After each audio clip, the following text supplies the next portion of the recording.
everyone and welcome to Ascot. The wait is over, QIPCO British Champions Day is upon us. Coming up in today's show, we're going to be discussing the chances of Jack Hobbs in this year's feature, the Champions Stakes. We'll also hear from some of the leading connections of runners at this year's meeting, including Freddie Head, the trainer of Solow. And there's a chat with one of the jockeys of his generation, and certainly the jockey of 2015, the mighty Frankie Dettori. Will he be flying high once again this weekend? And then, to round off what has been a nail-biting Dixon versus Bell Challenge series, we're going to have a dash for the cash today.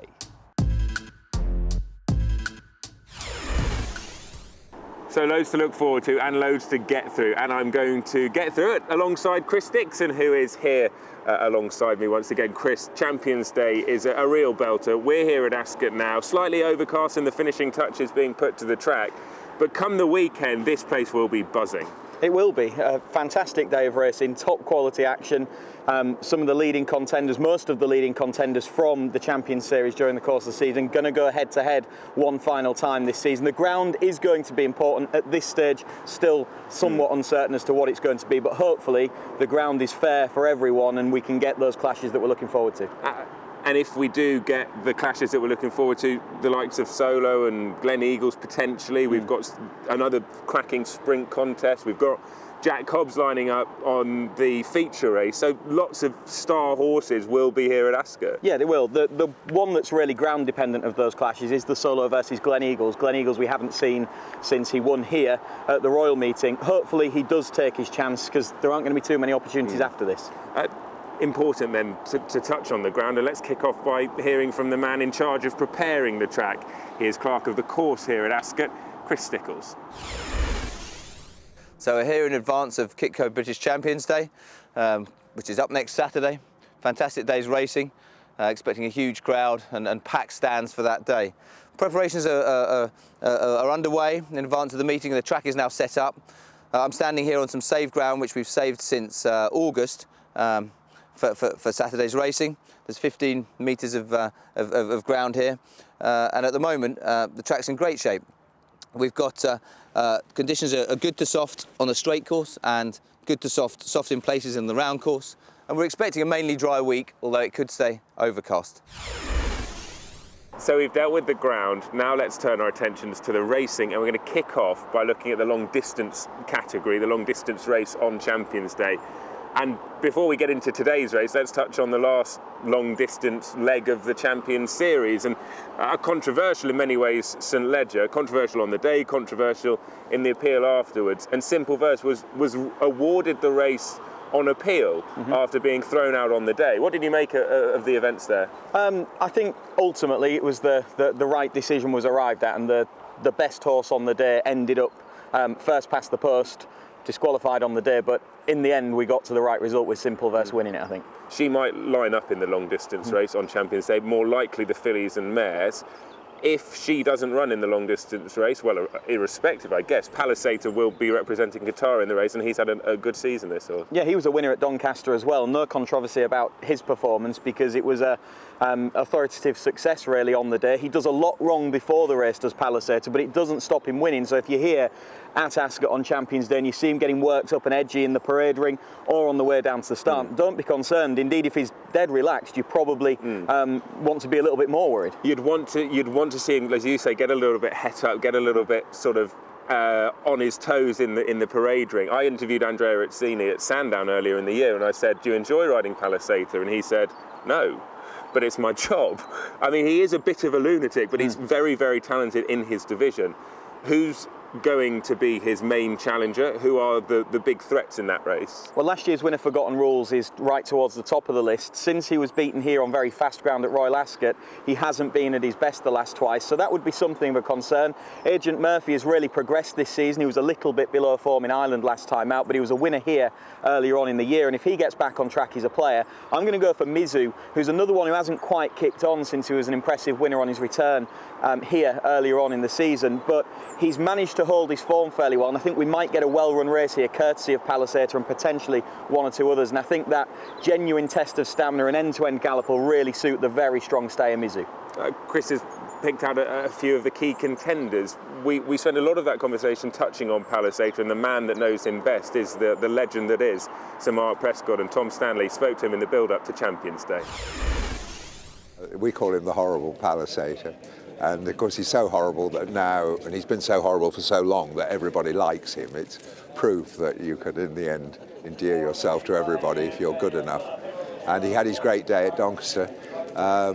He ran very well, of course, in the Ascot race last year, was third. His work has been better of late than it's been, I think, ever. If he's on any sort of best behaviour, he's obviously got a great chance, but the Doncaster race perhaps wasn't quite as good as usual, I don't know. And so we are here for Champions Day, and it means that the Dixon versus Bell series that has been running throughout the course of the previews is going to come to an end. But today is the decider, because having dominated you in the pool and dominated you in the chipping challenge, I won two, and then having got a bit lucky in the penalty shootout and a bit lucky in the platin challenge, you've also won two. It means it's 2-all. It means it's 2-all, and we're going to have a decider. Do you know what it is?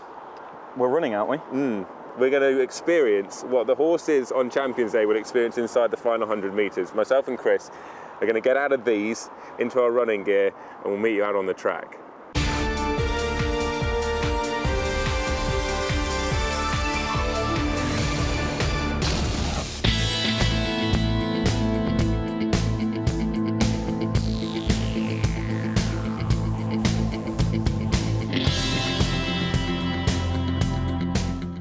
So we've got our running gear on, and we are down on the Ascot track for the final instalment of Dixon versus Bell. Currently, it's 2-all.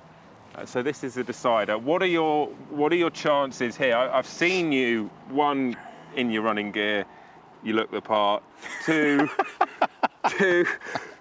you've just done about 3 hours worth of stretching. Are you in good shape? No.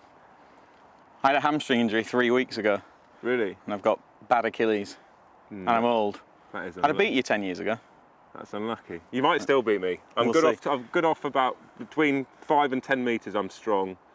From 10 to 100, questionable. So you've got lots of early.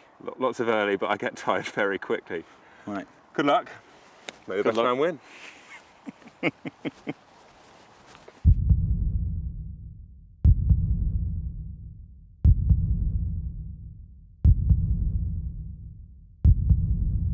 Set. Go.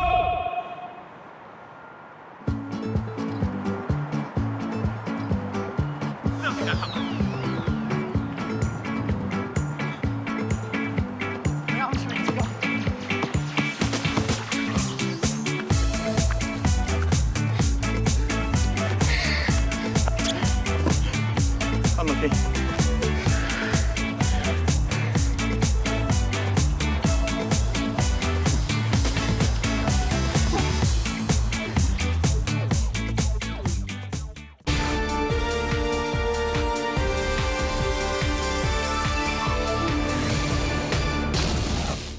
And so we go from one sprint to another, and this time the equine beasts will be out there, the speedsters, dashing for the cash here at Ascot. And it's been a really good division, the sprint division this year. We've seen some excellent horses, some really talented sprinters really stick their neck above the parapet in 2015. Yeah, I think it's been the most entertaining division in many ways. Muhara has been the star of the show with those 3 Group 1 wins, the Commonwealth Cup here at Royal Ascot, and then he's gone on with 2 more, the latest of them over in France. This track clearly suits him well.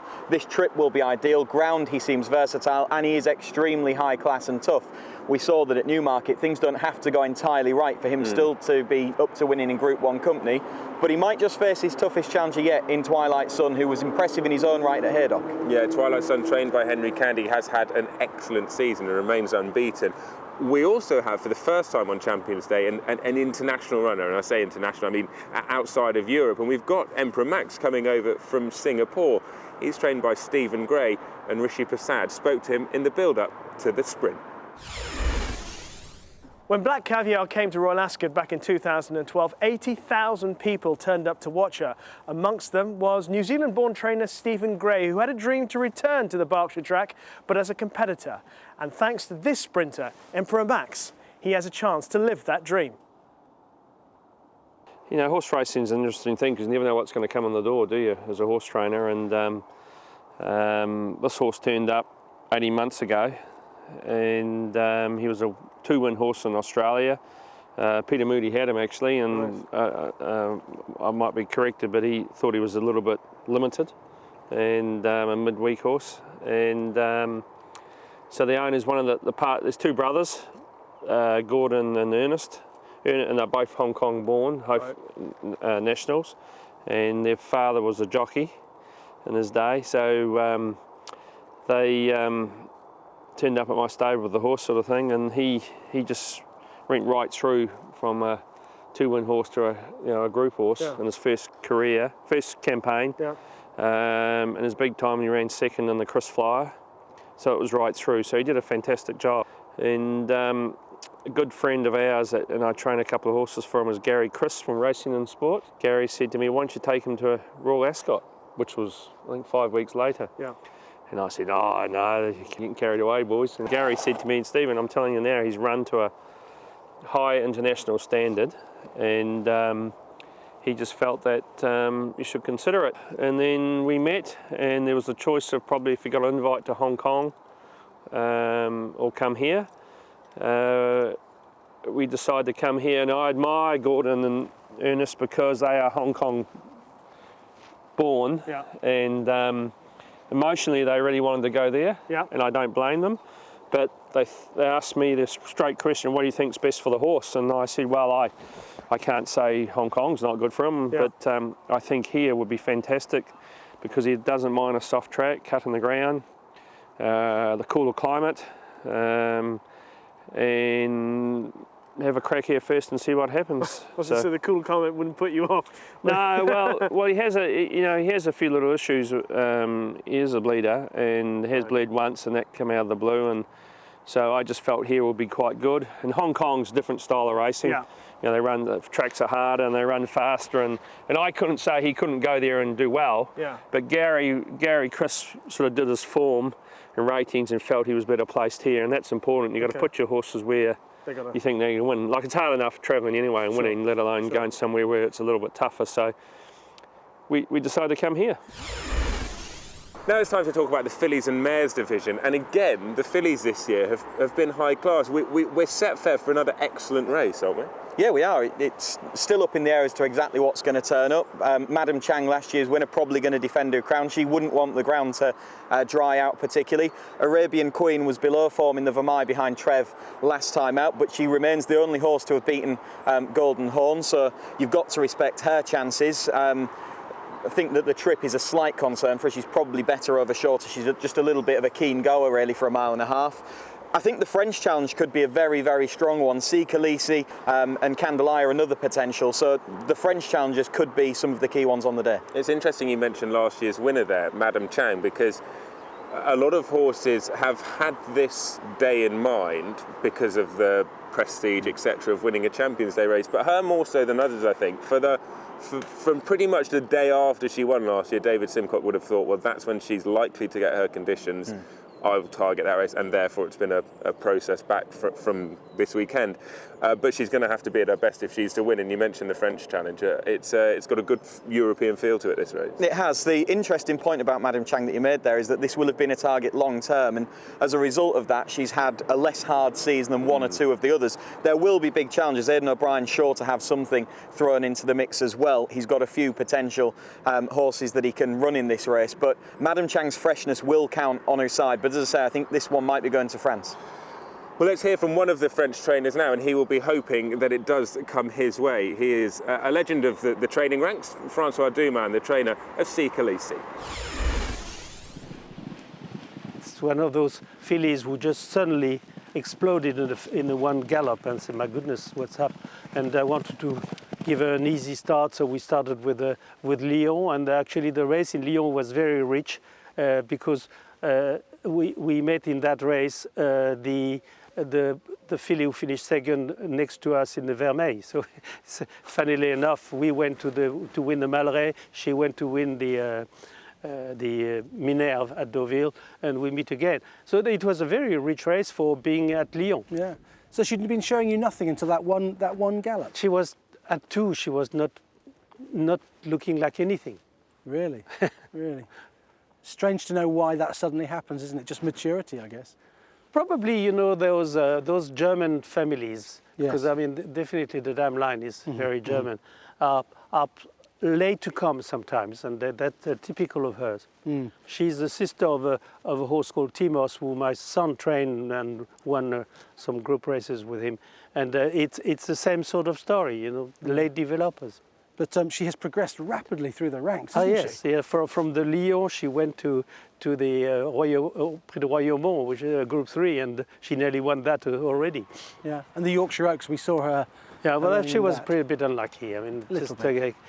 I mean, 2 necks. That's all there is, and a difficult way of getting through at the end. Well, anyway, that's racing.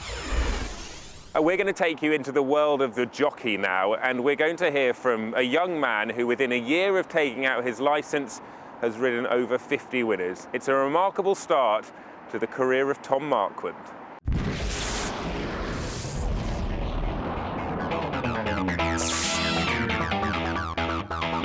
I think my favourite winner would be Houdes wins for the boss.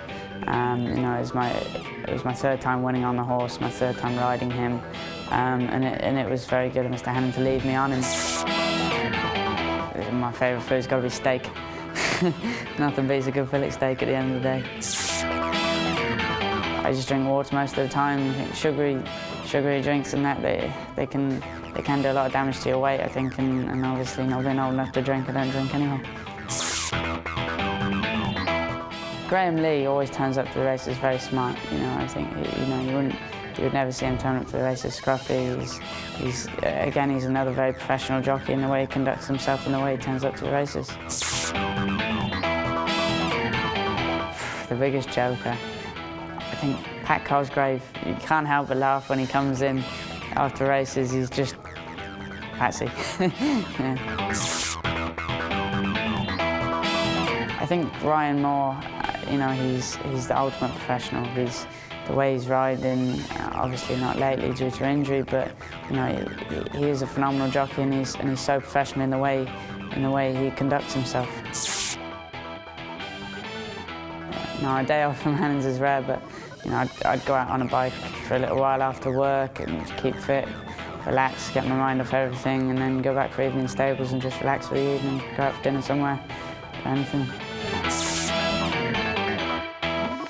My favourite trainer has got to be my boss. You know, I mean, he's only held the licence for just over a year now, and you know, the things he's achieved is phenomenal. And Mr. Hannon Senior, you know, he built an empire from nothing, and you know, you can't help but admire him for doing that.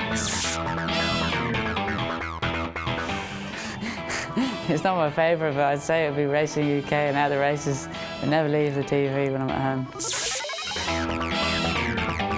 I'd love to have ridden Night Thunder. You know, I was lucky enough to ride him a lot at home, and you know, the gears that he had, you know, it's just phenomenal. To even be able to sit on a horse like that at home, let alone get the chance to sit on him on a racetrack, would be incredible. Just being told to keep your head down and keep working, no matter what happens, and just keep confidence in the way you're riding. You know, there's my agent, he's always at me for it, and you know, if you go a few days without it, when you're just not to panic and keep riding the same, because it's not you doing anything wrong, as long as you're not making any blaringly obviously mistakes. I think you just got to carry on and keep confidence in yourself, and the winners will start coming again.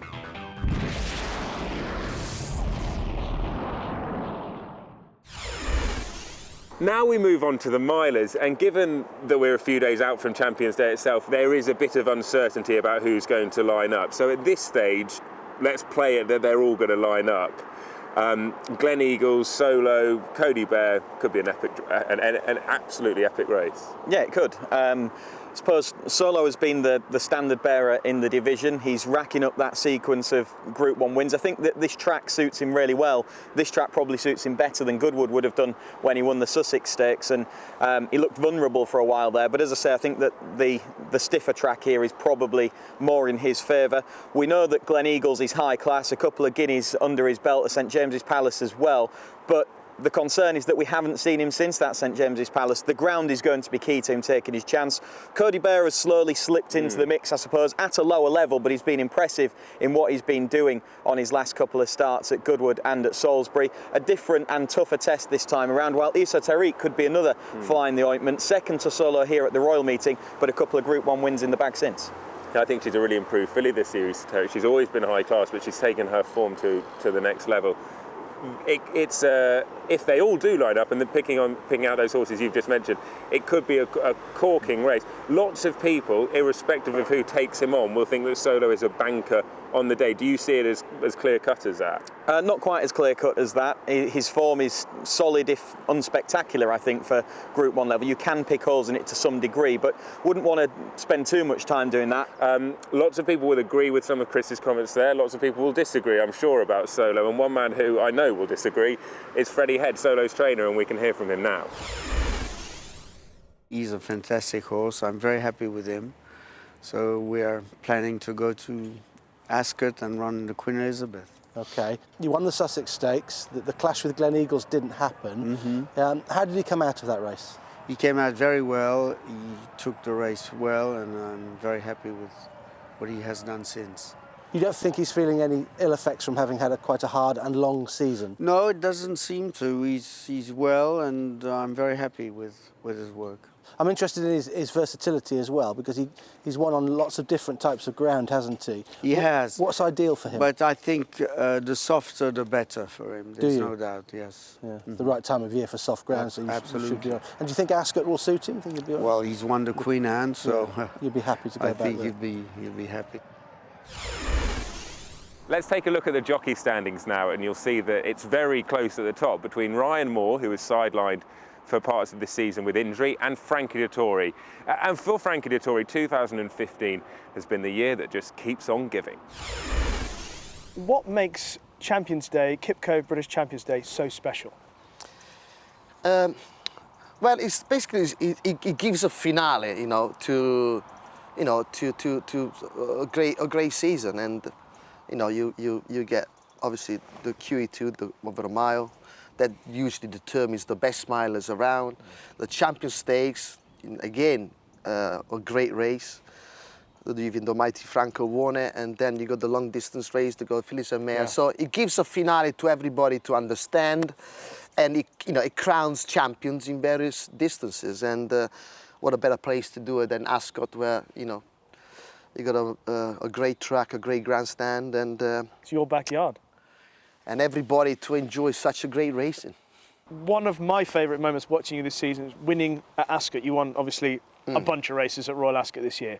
And the crowd's reaction to you, Frankie, it's fantastic. I went into Royal Ascot with 49 wins, so I need, 50 was a great milestone. So I was on 49, going into Royal Ascot with some good booker rides, and it's funny how coincidence is. I go and beat Godolphin on the line with the one who shakes your hands for my 50th. Great, I got a great reception. Ascot's been so lucky for me, so I know I was eclipsed by Ryan 9, but having 3 at Royal Ascot is still quite good. And so we move on to the big race itself, the Champions Stakes, and we've been blessed in recent years with some wonderful horses. It's got a great roll of honour. Who's going to add to that list in 2015? I think it's going to be Jack Hobbs that wins the race. I fancied him for the Arc. He didn't end up taking his chance there, but the right decision from the Gosden team. They won it anyway with Golden Horn. He's going to be coming back in trip to 10 furlongs, but I don't think that's going to be too much of a problem for him. He's a fairly quick horse for all that he does stay very well. He's just maturing all the time, getting better all the time, I think. His Irish Derby win was impressive. It was pretty routine at Kempton last time out, but there's more to come from this horse, and I think we might see it at the weekend. He's a superstar, isn't it? A great race to round off what's been a great season in the Champions Series. Yeah, it's been a brilliant season in the Champions Series. He's going to have a few challenges in there, is Jack Hobbs, but I definitely think that he is the one to beat, and it'll be a fitting end to the Champions Series if he did come home in front, because I think you'd have the best horse winning the race. Well, we've had a lot of fun doing these programmes. We've got one more race day to bring you, and what a race day it promises to be. It truly will be explosive, and I hope you guys enjoy Champions Day.